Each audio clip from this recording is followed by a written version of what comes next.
This reminds me of an example that happened in the fire department. We're trained a certain way to attack a fire, like in a certain way.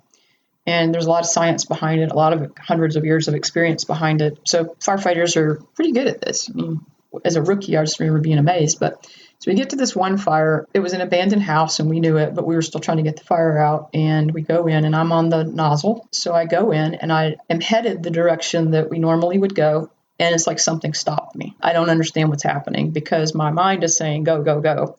But my body literally just stops. Of course, my partner behind me is yelling at me to go. He's using very colorful language because that's what we do. And I just said, wait just a minute. And it was like something in me said, you can't go that way. You have to go down this wall and then to the left.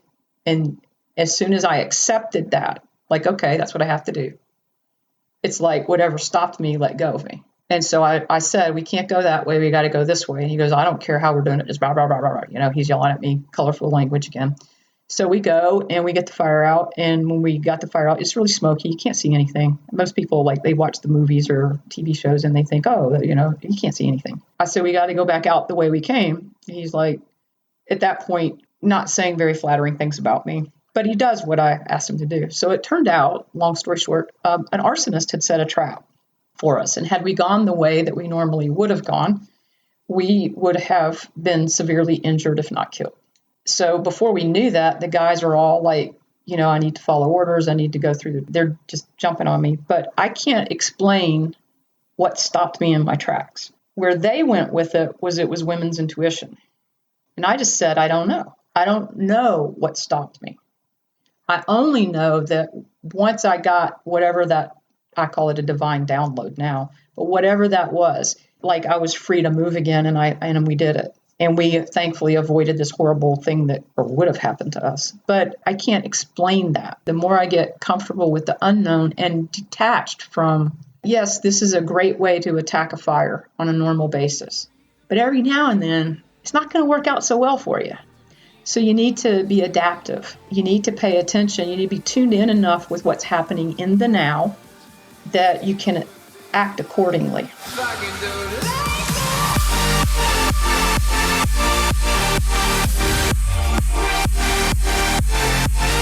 I am today accompanied by Denise Garrett. She's a life coach and she's gone through a lot of life experience. And I think she will be a really interesting guest to have an interview from in the show. Who are you, Denise? Give a short explanation of who you are. I think I'm someone who cares about people and wants the best for them. I think that's a nice brief way to summarize it. Cool. Okay, let's start talking about imposter syndrome. How would you define it?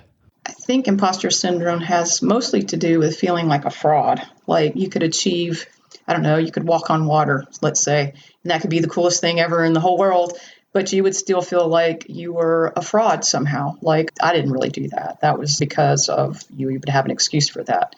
So I really think imposter syndrome has to do with just feeling like a fraud. Like whatever you accomplish, you still feel like a fraud. Like feeling that you are not capable of dealing with the current situation you are having in your life. Yeah, I think that taps more into not good enough.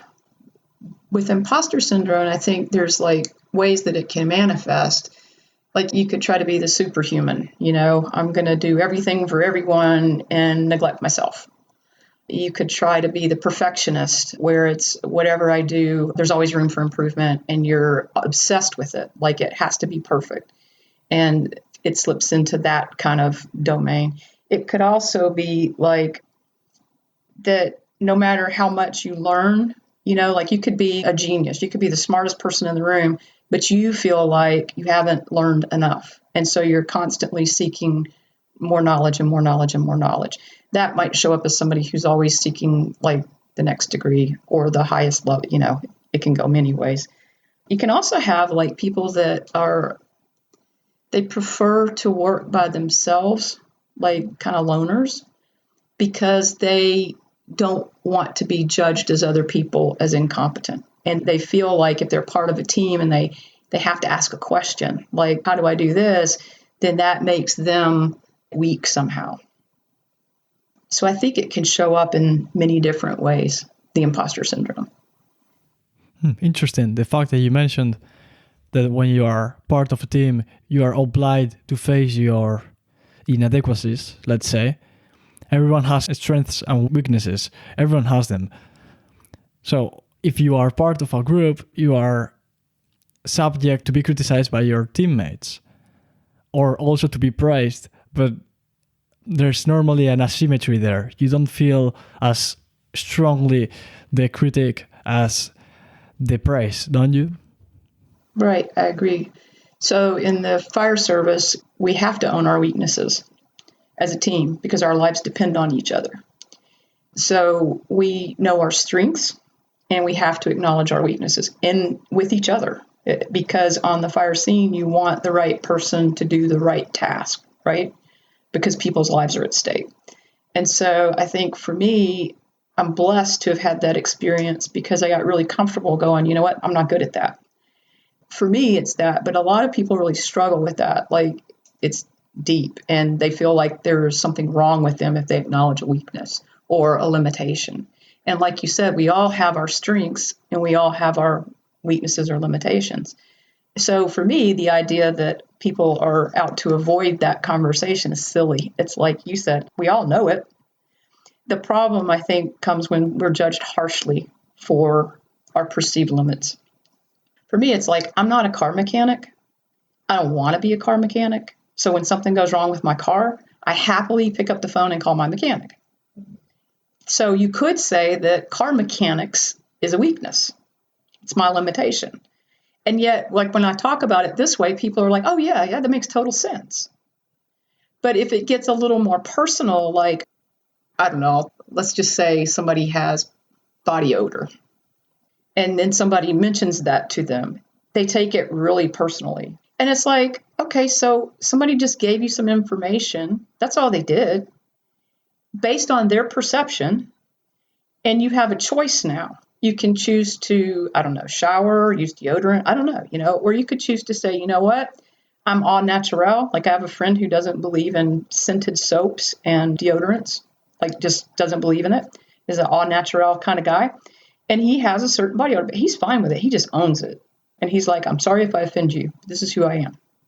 So I think it's nicer when we can say, I'm not perfect and I'm not supposed to be. I'm not supposed to have everything all figured out. And I'm not supposed to be great at everything because other people are great at the things I'm not. And that's what helps the world work. Like you're a good podcast host. I know nothing about podcast hosting. So I'm grateful for you and your skills because you can help so many people by the conversations you have, that you host, that you create the space for. I don't know if I answered your question. Yeah, completely. And this is super correlated with the separation of labor in the economy. I don't know how to produce a phone. There's no way I could produce it. I don't know how to produce my headphones. I don't know how to produce this keyboard or this computer. There's no way I could do anything of the things I enjoy doing. I only know how to do like 0.0001% of the things around me. And that's even not made by me. I acquired that knowledge from other sources. It's not that I invented it. I've invented nothing. I'm just drawing information or knowledge from other places and I'm taking it, I'm condensing it, and I'm putting it here. New information or new knowledge, it's barely created. We have to acknowledge our limitations and how I'm not able to produce everything. I'm not self-sufficient. I depend on society. I'm 100% dependent on having someone else doing the things that I have right now. I wouldn't be able to build this hoodie. I don't know how to sew or how to build a microphone. I know nothing. I'm a completely useless human being by my own. But in relationship to other thousands or millions of people, or billions actually, with globalization, we're growing increasingly capable of interacting with many more people who are able to have incredible things. I'm able to read the book by the greatest scientist of this century, and I have it in my Kindle. Why is it? Human collaboration. So I think you are completely right. We should acknowledge the places in which we're good and the places in which we're bad. You might be below average in like 90% of the things, maybe not 90, but like in a high percentage. And then you are above average or in average in the things that you do for a living. And so you are capable of giving your part to society and contributing the value that will, in response to what you're consuming, give like something back. I've got some headphones. I had to buy them in the past. How did I buy them? By adding value to society. That's the interchange. I give you value, you give me value. I think this basically advocates for free markets, don't you think? I wanted to hear more about your idea of how imposter syndrome works with free markets. Interesting. I think free markets and imposter syndrome, I've never thought about the correlation there, but free markets, I think, force you to admit that you are not self-sufficient, that you depend on other people. And doing that forces you to face your weaknesses in the way that you don't have to do if you are not interacting with other people. So you can keep yourself away from other people that might judge you in the future. So you are, no, I'm alone, I'm not going to interact with anyone, and so I'm going to be able to keep thinking that I'm, one, perfect, which you are not, but simultaneously be separated from other people. But it's curious how people who think that they are not perfect and the people who with the lowest self-esteem have the highest standards. People who think of themselves as being complete bullshit or complete shit, that they are valued nothing, are the people who are expecting themselves to perform at a perfect level. That shouldn't be that way, but it's a curious reverse correlation that the lower you have your self-esteem, the higher your standards are. I'm sure that that's not a perfect correlation, because people who have a higher esteem also expect a lot from themselves. But there's like a sweet spot in which if you go super low in the self-esteem, you also go high in expected return in your actions. And also if you go super high in self-esteem, you also go high. So there's it's like a U. Yeah. So from an evolutionary perspective, why do you think, I was just curious about this, why do you think imposter syndrome exists? Interesting. I think it has a lot to do with the fact that if we didn't have it, the alternative would be to consider yourself capable of doing everything, like some kind of delusion. Because it's super hard to calibrate that. You can either be in one side, being absolutely delusional and believe that you are perfect and you are absolutely capable of doing everything and having the delusional level of self-esteem, or you can either be in the other side, the other extreme of thinking that you are completely useless. It's super hard to calibrate and go to the perfection that I would consider to be the middle, in which you are not either considering yourself to be perfect or the less useful person in society, but you are just like considering both sides. Like not going to the left or the right. You're just in the middle trying to judge everything rationally and trying to say, oh, these guys actually say reasonable things, but these other things are not actually. And these other guys say other things that are actually reasonable, but not these other things. So to be in the middle, it's hard. And so I guess that evolution, not being the survival of the fittest, but the survival of the fit enough, led whatever system worked to function and to exist. And this is, I think, the way I reason about the existence of the predominance of imposter syndrome. I'm sure that it has a lot to do with the fact that we're not aligned evolutionarily or adapted to our current environment, but it was easy to adapt us to be constantly or partially like going towards this side in which we have low self-esteem than to the other one. If we were delusional, we would have died a long time ago. If we were in the middle, that would be probably better. But it's hard to calibrate exactly. So it's easier to calibrate, just throw it a bit to the left. So people are a bit fucked up mentally, but they will survive. And they will have a lot of redundancies in the system. Let's say you take a lot of security measures because you're not really sure about doing things, you know? Yeah, so when we were talking about what we were going to talk about, I loved that idea, and because it floored me. I was like, gosh, I've never thought about that before. So I had a couple of thoughts on it. Like, I wondered if from an evolutionary standpoint, imposter syndrome, like, those that didn't get it right, like when the saber-toothed tiger was outside the cave, they died. And so the witnesses, if you will, looked at that and said, oh man, I got to be right about that saber-toothed tiger. But nobody really felt equipped to just tackle a saber-toothed tiger. Like they weren't born with that. I know how to do this, man. I'm going to get it done. So I wondered if imposter syndrome actually helped us survive, like biologically, like it's in our wiring, because we have to look at what's the threat to our lives. And we don't feel adequate to handling all the threats that are out in the world. And so I wondered if that was part of it. And then I had a different thought later on. It was like, well, I have this thing about the haves and the have-nots. So the people in power want to stay in power, but they don't want the people that aren't in power to revolt. So if you can find a way to make those people feel inadequate, not good enough, like frauds, then you can keep them in check and you can maintain your power. Now, I'm using that term power loosely. I don't think that's real power.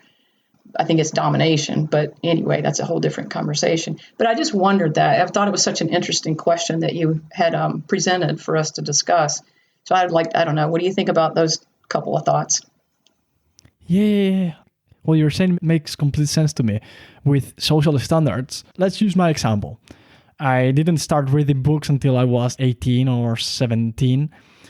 And so when I started reading and I started having new thoughts and new ideas that people didn't know where they come from, they were like, where did you get that from? I'm trying to pinpoint where you might have gotten that information from because you don't have an input of information from other parts apart from me or the usual environment that I used to have when I was younger. But that transition occurred, and so my friends started expecting from me thoughts that were, one, more complex, and two, different. In the sense that I'm exposed to new culture, to new thoughts, new people around the world. I'm not just limited to my local community that's generally mediocre. I'm able to be accompanied by the elite in many ways. I don't read books of mediocre people. I read books of the best scientists, of the best people in their fields. And that's basically globalization. But when you've been in one way for a long time and you are segregating yourself from the group in a way because you want to improve your life, let's say you start going to the gym and you improve your physique, the people from your group will be like, hey, we are not like that in this group. We don't take care of our physique. Why are you going to do that? If you do that, you are going to make me feel as I'm inferior to you because you are taking steps towards improvement and I don't want to feel inferior. So please stop doing it. They will not be as explicit. They will just try to wreck your plans, maybe unconsciously, but they will do it. And that's partially what happened to me. People around me were like, that's not who you are. You don't read books. You don't listen to podcasts. You just play video games, drink some Nestea. I never drink alcohol or smoke, so I wasn't really into any super inefficient group, but I was in a mediocre group.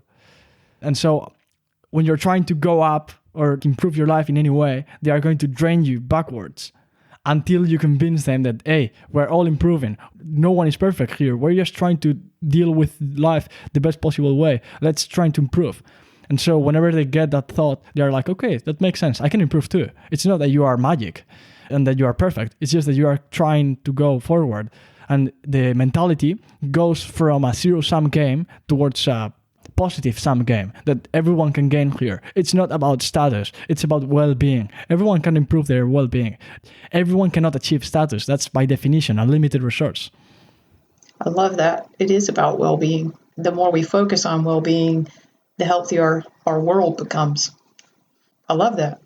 But you're right. Like, it's interesting whenever someone tries to make a change, a positive change in their life, there are the people that try to hold them back and say, no, you can't do that, because then what does that mean about me?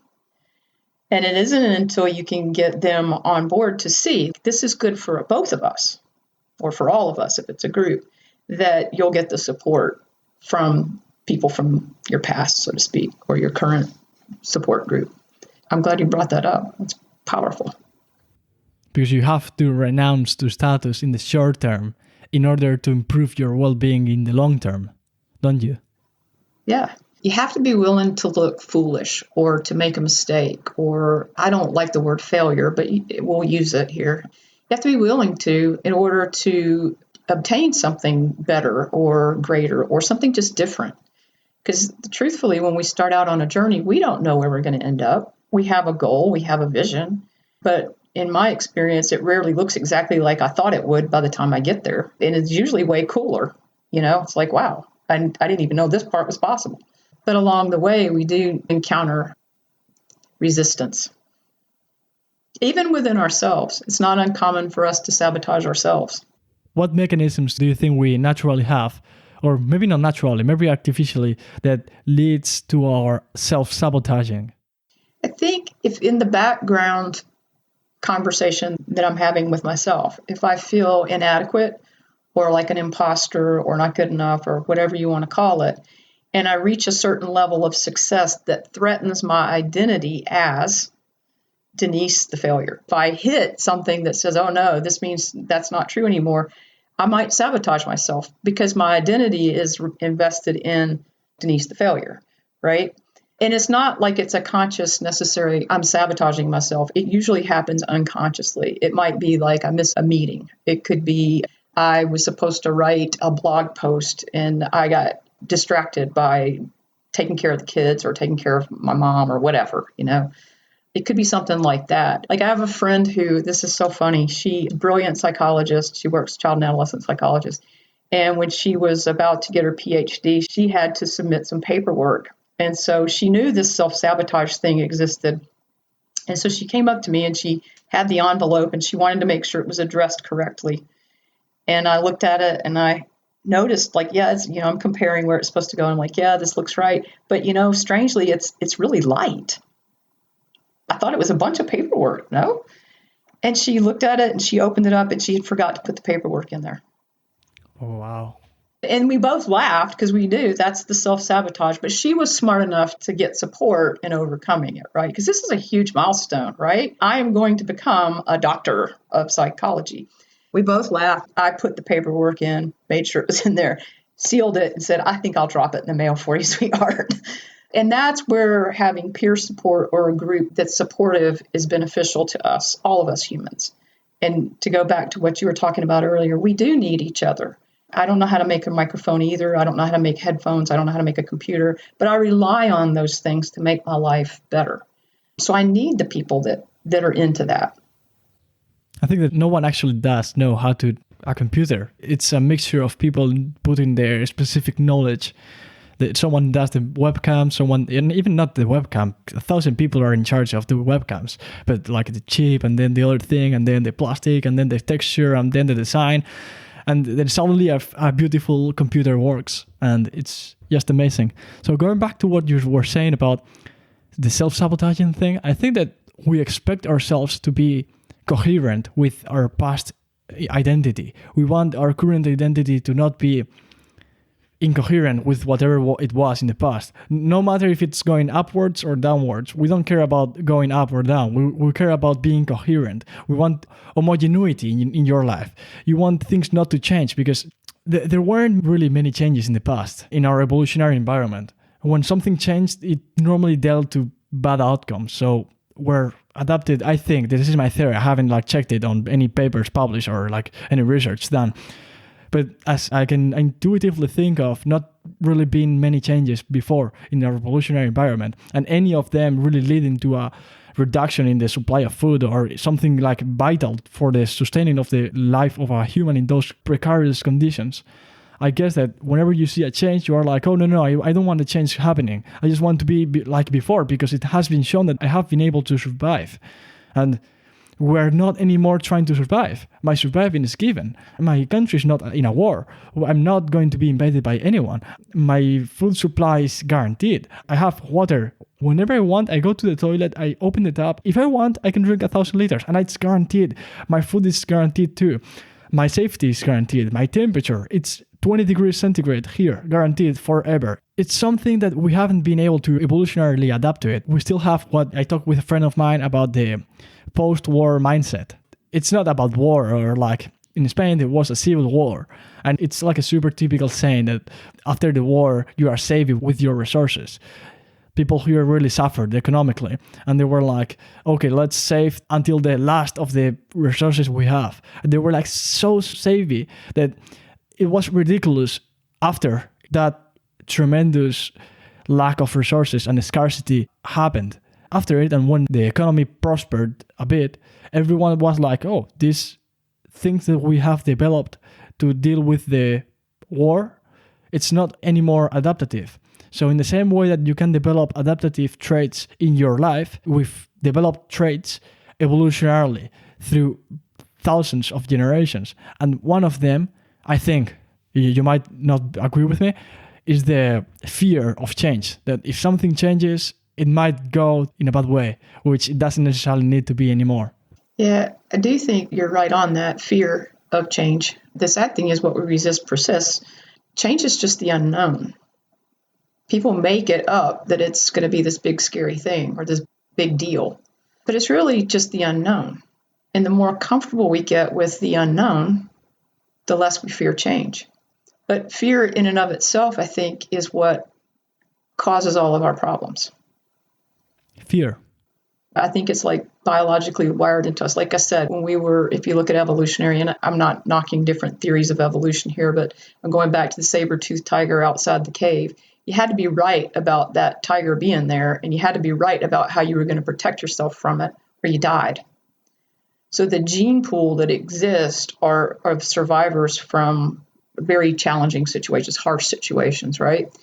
And so now we're caught up into, which was silly because you said, like, we have all of our needs taken care of, our basic survival needs, but we're still in that mindset of the threat. What's the threat? Oh my God, like, what if people make fun of me? What if people judge me? What if, and we look at things like they're threats, including change, and yet they're not necessarily threats. Like for me, I'm real because I was a firefighter, and believe me, I know what threats are, like the real ones. There's somebody got a gun to your head, that's a real threat. Somebody's pointing a weapon at you, that's a threat. Somebody's threatening your life. If they don't have a weapon, it's still a threat, but the level of it is a little bit notched down a little. But like worried about somebody judging me, it's not a threat to my survival. But we all worry about it. Like we all don't want to be judged. Like it sucks if somebody, calls us bad names and they're mean to us or whatever. But it's really not a threat to my survival. Like I'm going to be okay. That's just one person's or one group's opinion. I still have water to drink. I still have a roof over my head. I still have food. I still have a toilet, like you mentioned. Like all those things are still there. We have it collapsed with our survival. For me, the more I've become aware of that, the less reactive I am when things happen. Like you mentioned something about hostility when it comes up. I want to hear more about that. But I do think like if we feel like our identity, like you said, from the past is threatened, then we get reactive or we get fearful or we resist the change. Like, oh my God, like this person thinks I'm one. Like there are people, like you were talking about some of the ladies you've talked to who have incredibly low self-esteem. Well, what happens when a guy comes along and says, hey, I think you're the best thing since sliced bread? They're all of a sudden, like it might feel great for a minute, but then they're like, oh no, that's not me. What's he up to? What does he really want? And it starts into this negative spin that wasn't even necessary. Maybe he really does think you're the best thing since sliced bread. And maybe if you weren't attached to that identity from your past, you could embrace it and discover a new kind of relationship that's more loving. I think that you did a recalibration in the way you react to things, because if you've experienced such intense interactions in your life, your profession as a firefighter, you know how close your death is constantly. And you know what leads to a non-permitting of your biology to function. Like let's say you get hit by a piece of wood that's at 300 degrees or 500, like absurd levels of danger that could appear in a fire. By exposing yourself to something that you have been evolutionarily driven or like adapted to fear, you put the milestone or the spot or in video games when you save you are running and you save it and you say, okay, let's save it here.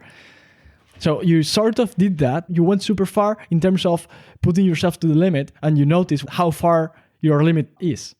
But when you've never faced a situation that's far from your super comfortable life, for example, the kids that are over taken care by their parents, exhaustively trying to avoid their kids interacting with any bacteria or viruses, those kids, they're not healthy. Why is it? Because their immune system is not capable of dealing with diseases. So the same thing happens with you and me. I've never been exposed to such a conflictive, violent, precarious, a situation that threatens my life as you have. So you have calibrated what leads to stress. But my levels of stress are hijacked easier than you. You know what you should be hijacked by.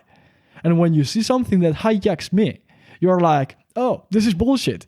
You shouldn't have been hijacked by this. You've seen something that's super far, and then when you see something that's close, you see like, this is not threatening my life. This is something basic. This is something that I should be calm about. So you've been able to calibrate. Interesting. Never thought of it that way. I think that everyone has the capacity, though. Firefighters are not unique. I mean, they are in the sense that their career choice, right? We signed up to do that particular task in the world. But I think the fact that we have firefighters, we have police officers, we have people that are willing to put themselves in harm's way, it indicates to me that all humans are capable of overcoming it, because it's really just fear. It's learning how to manage fear.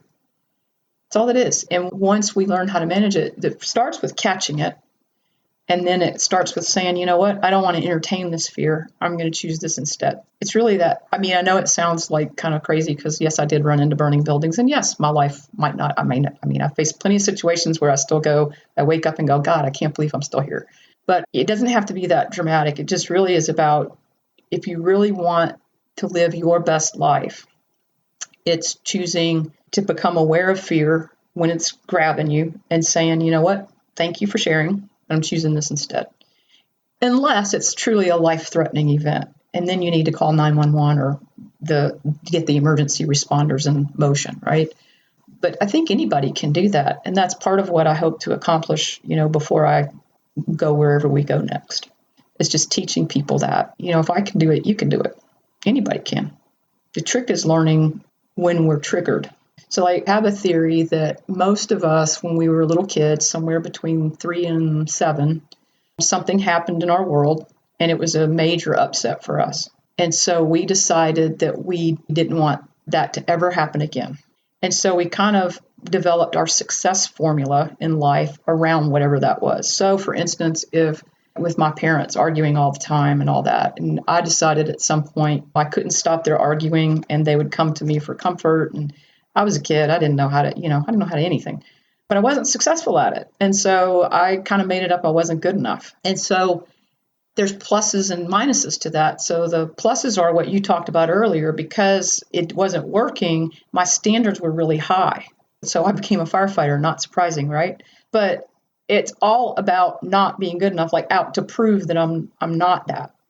My life became that until I basically woke up, and I had a coach who helped me and many people along the way, many teachers. The more that I'm aware of that when it's running me, then I don't do things like we were talking about earlier in the imposter syndrome. Like I don't try to be the superhero. I don't try to solve everybody's stuff. I don't try to do it to the neglect of me.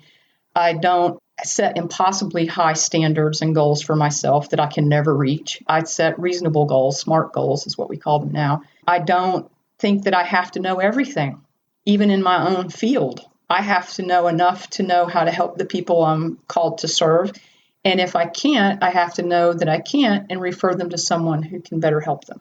So that's taken a lot of pressure off of me. And I think in general, the more we can do that with ourselves and each other, like you're great at what you do. I don't want to be great at what you do. I'm glad you're doing what you do, Alex. At the moment you said that you look backwards and you think of how many crazy things you did in the past and you were like, oh God, I shouldn't have made that. But you survived and it could not have been otherwise. You can never retrospectively regret playing Russian roulette because you either don't exist, so you cannot regret, or you exist, look back and you raise your hands to the head and you say, oh God, how have I done that? That was so crazy. But how many other firefighters weren't able to regret their dying because they are not anymore alive? potentially an infinite amount of, not infinite, there hasn't been an infinite amount of firefighters that died, but like a lot of firefighters must have died in fires and in terrible conditions. So those are the ones who should say, oh, I regret being a firefighter. And they don't, because they don't exist anymore. So that's like this specter bias. Something similar happens in the earth. We are seeing the universe and the physical constants, and we say, what were the odds of everything being aligned perfectly in order to permit my existence? Like the water molecules, carbon, like 1,000 things, gravity, are aligned to perfection to permit our existence. What were the odds of that happening? Almost zero. But if it was otherwise, we wouldn't be able to perceive it. And then going back to what you mentioned, that I think it's not adaptive to be healthy psychologically. I don't know if you know what I mean, but you mentioned a few things that deal to a bad psychological state, like believing that you are not sufficient, or like getting stressed by basic stuff, and that you should only be stressed when something is threatening your life and you should call the emergency services. But if you're not being threatened at all, you are still hijacked. But the thing I said before, that you are calibrated to something that is serious. The average person is probably not calibrated to impactful content. If you put someone a dissected body by the health, you see a dissected body and everyone gets traumatized. Why is it? Because we are not adapted to it. Not evolutionarily, but personally. As a culture, we are not able to see our head cut by the middle in the street and not raise our hands. Why? Because our culture. And so I think that happiness, or like a correct subjective experience, does not necessarily align with adaptive evolutionary traits. You don't necessarily reproduce more by being more happy, you know? You only reproduce more by wanting to have more sex, or like wanting to eat more sugar so you can get more calories, and so you can act more and be infertile sooner, not rather later. And there's a few, like being healthy and being fertile, those traits help you be evolutionarily more successful. We are not looking for evolutionary success. I don't care about my evolutionary success. I only want to be happy. And being happy requires something else. And being fulfilled as a person, not just happy. To be happy, maybe happiness is related to some short-term state. I want long-term fulfillment in my life. How is that derived? Probably not by what we're evolutionarily driven to do. Probably so. So that's like more of an existential kind of question, you know? Yeah. Like, what's the meaning of life and that kind of thing. So I don't know. What do you think? First of all, there's theories on happiness. I think the biggest mistake we make is looking for it outside of ourselves. Because I think there's people that will say, well, I fell in love and that made me happy. Well, you are the love. So if you put it in that domain, then you already were happy. And if you weren't that, like if you can't attract anything that's incongruent with you, then you wouldn't have attracted that love. Is happiness really part of our evolution? I'm not sure. I don't think there's reason for us to have predisposition to be happy. The only thing I've been selected for is capacity to reproduce. I'm not the descendant of the most intelligent, the most fulfilled, the people who contributed the most to science. I'm just the descendants of the people who were able to fuck and have fertile offspring. That's all. And it's not that my fathers are particularly stupid. They are smart people, but I would be lying if I would say the other thing. I am super lucky. I'm the descendants of people who were super intelligent. No, that's not true. It's just that the people who had kids were the ones living traits in the future. So I don't really see a reason why evolution should care about my happiness. Yeah, I don't know that it does. But maybe it does if you think of the existence of God or a higher power or whatever you want to call it. Because you go back to that example you said, seeing someone dissected on the street, like a head or something. It's traumatic to everyone because there's something in us innately that we don't want people to suffer, including ourselves. But we really don't. There's a few sick, twisted people out there, I'm sure, that get their kicks off of it. But they're just hurting inside. So they've taken it to a different level, if you will. But I think most people, when they look at anyone suffering, their heart, their spirit, whatever you want to call it, it compels them to be generous, to be supportive, to be loving. And that, when we go to that level, that is evolutionary, because if we all hated each other and tried to kill each other, we wouldn't be here. You're right. None of us. We would have killed each other off long ago. There might be one person on the planet. They wouldn't last long, right? Because there would be no reproduction. So then what? I think it's more of a both and. There's the evolutionary side that says, we're here to reproduce and that's it. But then there's that other thing that's the intangible thing. Like what you're talking about is reproduction. That's a very physical, visible thing. Like we can see it. We can see the result of it. But love is more of a mystery. It's invisible. You can see it in the way someone talks to someone. Because like my mom, like she has a certain way she says my name and I have a certain way that I, address her. And you can feel the love. You can feel it. You can't see it. You can't touch it. You can hear it. But again, it's not a physical, tangible thing. It's not palpable, but it's there. Some people would say, oh, well, that's BS. But it's like, well, no, because I also know the difference between when mom was yelling at me when I was a kid because I screwed up. It was love, but it was love in a very different form. So I think it's really a both and here. It could be that there's some requirement of having a fulfillment in the species in order for them to minimally want to keep reproducing. If you were absolutely depressed, you would probably not want to keep getting reproduced.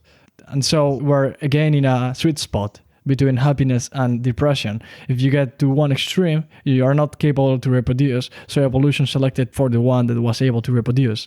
So again, we're not selected for happiness. We're just selected for like some kind of thing that doesn't get you depressed enough to not reproduce, but something that doesn't get you too happy and too fulfilled. So you just say, fuck it, I'm fulfilled, that's it. Nothing else is needed in my life. That's like the Eastern philosophy. Not wanting something is as good as having it. Yeah, that is like that. It's super hard for me to conceive that concept. How is it that I can not want something? Whenever you're wanting something, hearing someone else telling you don't want it, that's good. It's not going to work. I think the Eastern philosophy would say just you can want it, but don't get attached to it. Because attachment. So like if I'm attached to a goal and it has to look a certain way and be a certain way and make so much money and all that, then if it doesn't turn out like that, then I could be devastated. So the Eastern philosophy would say it's okay to have a business and want it to succeed, but just don't be attached to it has to be $1 billion business. Don't be attached to it has to look a certain way. Let it unfold. And then I think the beauty of that is when you do that and you're not attached, you're much more adaptable. So I want to bring up this example to make the point. I'm sure you were familiar with the Swiss watchmakers. Oh yeah, the precision with which they have to make them. Right. So for many years, the Swiss were the number one watchmakers in the world. They dominated the market when it came to watches. And then one of their own people came up with the watches like I'm wearing now, like the LED. So they came up with it and they presented it to the big guys, upstairs. They shot it down. They said, that's not a watch. Nobody's going to want that. A watch has gears and it has to look this way and it has to be this way. And look, we know what we're talking about because we've been number one for all these years. That is not a watch. Throw it in the trash. So the guy that developed it went to a convention of watchmakers and showed it along with whatever else the Swiss were offering. And the Japanese saw it and they liked it. They said, wow, this is really cool technology. So they took it and ran with it. They became the dominant force in watchmaking. And the Swiss basically went down from dominating 90% to 10% because they were attached that a watch looks this way. And success in the watchmaking world looks this way. So they got blindsided by this new technology. And I think from the Eastern philosophy, connecting back to that, had they not been attached and they just said, we don't know what this thing is. It doesn't look like anything we've invented. It doesn't look like anything anybody's bought ever because it's brand new technology. But hey, maybe we just check it out because we don't know. Maybe it'll succeed. Maybe it won't. They hadn't been afraid to take that risk and they hadn't been attached to what a watch was. They may have still maintained the watchmaking dominance and, consumerism. But that's, I think, what happens to most of us when we achieve a certain level of success. We're attached to this is what it takes. This is what it looks like. This is how it is. So we get attached. And I think that ends up ultimately being our downfall. Yeah. Do you know the ethos of the podcast? the ethos of the show. It's strong opinions weakly held. Yeah. I think that's precisely it. Maybe with ideas, but applied to commercial watches, it could have definitely been applied to the Swiss people, so they could have learned something out of the philosophy of this podcast. Even though I don't apply my philosophy in a perfect way, I just have it as something that I aspire to. I wish I was able to apply it always, but I end up attaching myself to certain ideas that end up not making me able to just give up. Give it up. It has been shown to not work. Just give it up. But yeah, I think that strong opinions weakly held is precisely the philosophy by which we should live. So the nice thing is you create conversations, and in the conversations is how things change, for the better, for the worse, whatever. That's how we live, actually. We exist in conversations. I think what you do is very powerful, and I love your philosophy there. Strong opinions. We all have them. I think that's what's beautiful about this. We all have them. But when we get detached from them, like when we say, you know what, I'm not my opinion, then the arguing can shut down. So for years, my parents argued. And when I was older, my mom and I used to walk together, and she was frustrated with my father because, he was insisting he was right about something and she was insisting he was wrong. But she told me on the walk, she says, I'm really tired of arguing with him. And I said, I understand. It'd wear you out, I said, so if you really want to stop the argument, just say he's right. I can't say he's right. He's wrong. I said, sure you can. In his mind, he thinks he's right. So that's all you're doing. You're agreeing that in his mind, he thinks he's right. You didn't say you agree with him. You didn't say, I agree with you. That's different. Just say you're right. And it'll end the argument. So she thought I was crazy, but she tried it. And I got a phone call later. It worked. He stopped arguing. So you agreed to disagree? Well, she didn't. She just said, you're right. Because she adopted my philosophy, which was in his mind, he thought he was right. It doesn't mean he's right. But in his mind, he thought he was. Yeah, that's it. You agree to disagree. Yeah. I'm okay with you thinking otherwise. Yeah. You can be right. Okay. Yeah. I've got a quote from, do you know Jordan Peterson? I don't think so. Okay, he's a relatively famous Canadian psychologist, and he said in one of the debates with Sam Harris, respect for the process that updates moral judgment is the highest of all possible moral judgments.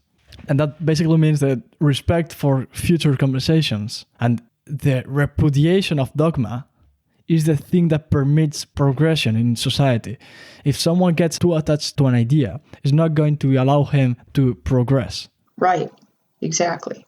This reminds me of an example that happened in the fire department. So we're trained a certain way to attack a fire, in a certain way.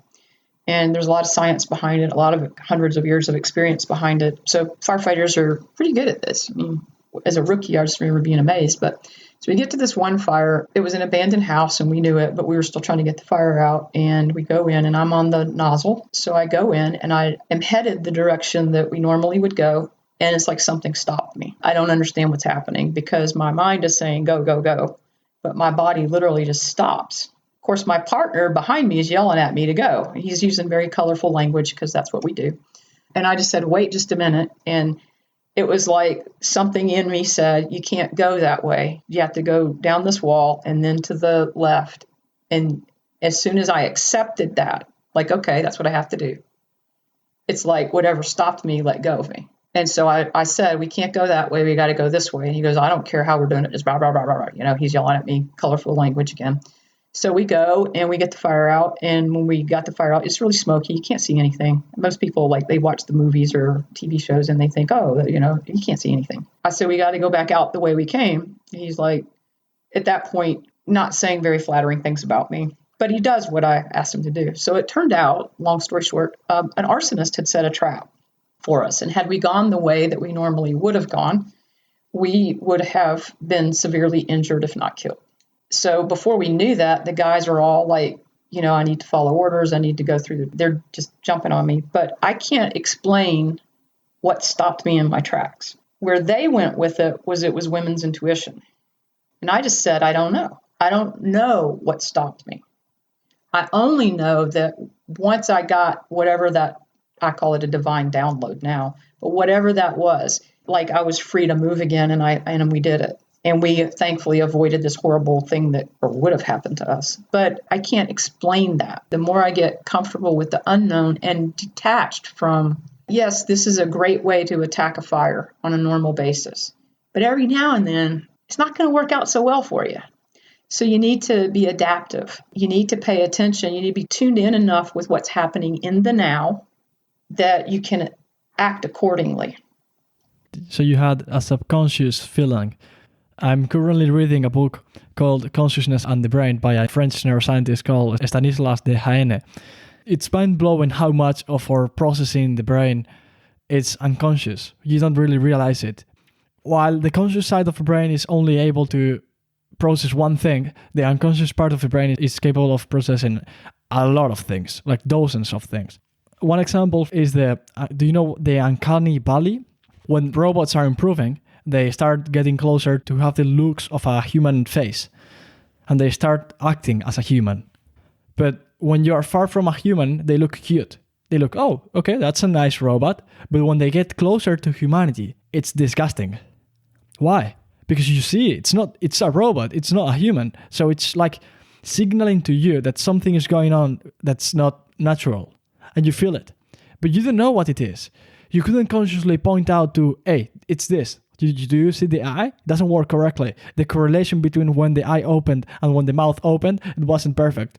It's not that. You couldn't point out to anything. It's just your unconscious side is saying, hey, there's something here that's not natural. And we don't know what it is, but there's something. And that's almost magic. I've heard the same experiment with... No, it's not an experiment. The same testimony of another firefighter. And it was super similar to your experience. They got into the house, they were about to get into it, and then they were like, let's get out. I don't know why, but we have to get out. They got out, and instantly, in like 20 seconds after they got out, the entire building fell. Yeah. How were they able to know that? No idea. But they knew it. They felt it. And felt something. It's almost magic, but I think there's some kind of selection bias here. How many firefighters felt something that was a misfiring of the unconscious side, and so they thought, oh, let's get out now. And then nothing happened. The house kept burning. How many times did that happen? I don't know. But those are not remarkable. And so they are only remarkable the ones that saved your life. Yeah. We might be victims of the selection bias. We may be. What would you say, to wrap it up, what would you say is the low-hanging fruit achieving mental health? The few steps that everyone or the average person could follow in order to improve their mental health. Like, this is super easy. You can do it. Your mental health will improve considerably. I'm not talking about professional attention. That's the next step. But like the thing that everyone could do and their lives could improve considerably. Do you know what I mean? Yeah, I think the biggest thing you can do is understand that whatever you're going through, you're okay. There's nothing wrong with you. And that you have what it takes to get through whatever it is. And you may need support. And when you need support, there's nothing wrong with asking for it. It doesn't make you weaker. It actually makes you stronger. I'll leverage my firefighting experience here. We work as a team for a reason. Can't do it alone. It doesn't make you weak. Firefighters are in most societies viewed as heroes. We don't view ourselves that way because it's a job we signed up for, but it takes a team. So whatever you're going through, like, bad things happen and you deserve support going through them. And that doesn't mean there's anything wrong with you. And it also doesn't mean that there's no end in sight. Like, you can get through it, whatever it is. So in essence, I would say you're well up to the challenge and you're given the opportunity to discover how truly miraculous you are and truly powerful you are when you face a challenge. Cool. Thoughtful content that you just blew up in front of the mic. It's been lovely, Denise. It has been. Thank you, Alex. Where can people find more about you? CourageousLeadershipAcademy.com. That's my business, and you go there and you'll learn more about what I'm up to in my business, my company, and how I serve, or how we can serve you. I will leave the webpage in the show notes. Okay, great. Thank you. It's been great, Alex. It's been great, Denise. Thanks for being here. Thank you.